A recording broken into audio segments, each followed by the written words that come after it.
ہر مرحلے پر مقابلہ ہے. آپ صرف اللہ کا بندہ بننا چاہتے ہیں، 3 مقابلے کرنے پڑیں گے. سب سے پہلے کس سے مقابلہ کرنا ہوگا؟ اپنے نفس سے. وہ جو کل شعر سنایا تھا کہ مسجد تو بنا دی شب بھر میں ایمان کی حرارت والوں نے، من اپنا پرانا پاپی ہے برسوں میں نمازی بن نہ سکا. کوئی شخص رشوت پیش کر رہا ہے، حرام شے ہے، نفس کیا کہتا ہے؟ لے لو. کہتا ہے کہ نہیں؟ اور بڑی پٹیاں پڑھاتا ہے کہ یہ سارا تقویٰ کا حیضہ تمہیں ہو گیا ہے، فلاں حاجی ہے، فلاں وہ ہے، وہ بھی لیتا ہے.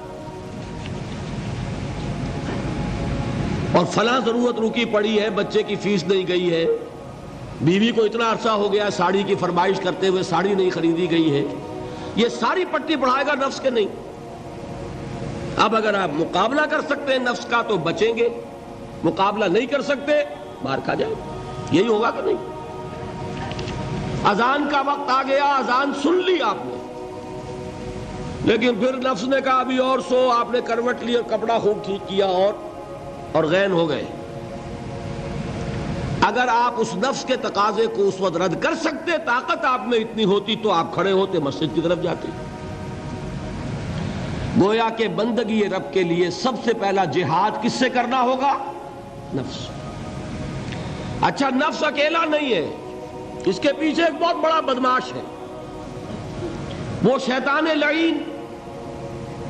وہ اسے اکساتا رہتا ہے، پھونکے مارتا ہے. الذی یوسوس فی صدور الناس، اشتعال پیدا کرتا ہے، پٹیاں پڑھاتا ہے، برائی کو مزین کرتا ہے، بے حیائی کو فیشن کا نام دیتا ہے، ناچ گانے کو وہ کلچر کا نام دیتا ہے. یہ سارا کچھ کر رہا ہے. تو اگر شیطان سے مقابلہ نہیں کر سکیں گے تو اللہ کی بندگی کر سکیں گے؟ تیسری چیز، معاشرہ بگڑا ہوا ہے. بگڑے ہوئے معاشرے کا ایک دباؤ ہے آپ پر.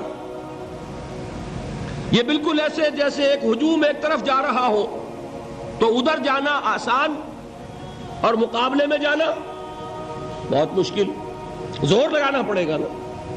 تو معاشرے کا رخ کچھ اور ہے، آپ کا رخ کچھ اور ہے. معاشرہ نہ خدا کو جانے نہ رسول کو جانے. آپ چاہتے ہیں اللہ اور اس کے رسول کے حکم پہ چلنا، کشمکش کرنی پڑے گی کہ نہیں؟ بہت پیارے ہیں وہ مصرے، زمانہ بات و نہ سازت تو با زمانہ ستیز.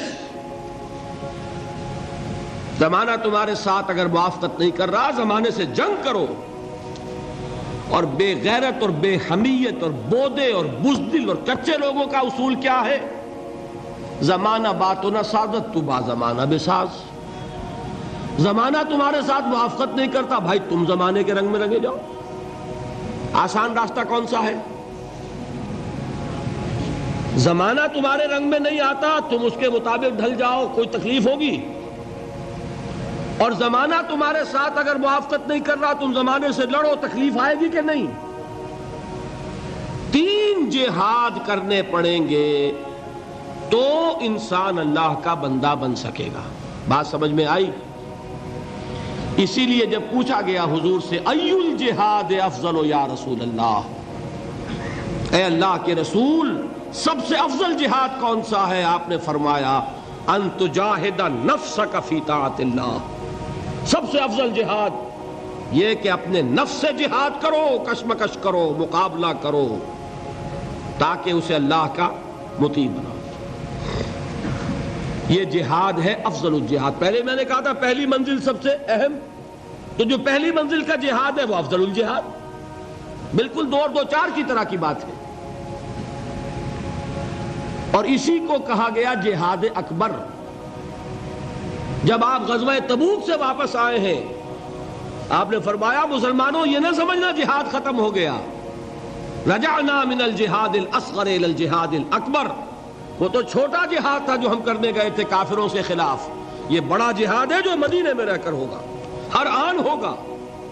وہ تو کبھی ہوتا ہے کبھی نہیں ہوتا، یہ ہر وقت ہوتا ہے، ہر صبح ہوتا ہے، ہر رات ہوتا ہے، ہر شام ہوتا ہے، ہر لحظہ ہوتا ہے، ہر وقت کشمکش ہے خیر و شر کی، حلال اور حرام کی، صحیح اور غلط کی، زمانے کی روش اور دین کا تقاضا ٹکرا رہے ہیں۔ آپ اگر اس راستے پر پہلا قدم رکھیں ایک عزم کے ساتھ تو ہوش ٹھکانے آ جائیں گے، دن میں تارے نظر آئیں گے، 14 طبق روشن ہو جائیں گے کہ دین کا نام لینا آسان ہے، چلنا بہت مشکل ہے۔ چمی گویم مسلمانم بے لرزم کہ دانم مشکلات لا الہ